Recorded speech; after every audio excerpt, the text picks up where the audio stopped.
உப்பு, கறிவேப்பிலை, மிளகு, சீரகம், மிளகாய் தூள், மாங்காய், கறிவேப்பிலை,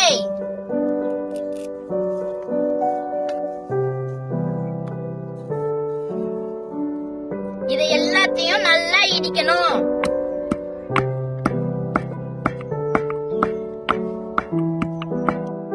இவ்வளவு இடிச்சுக்காங்க. மாங்காய நல்லா அடிச்சு உடைச்சுக்கோங்க.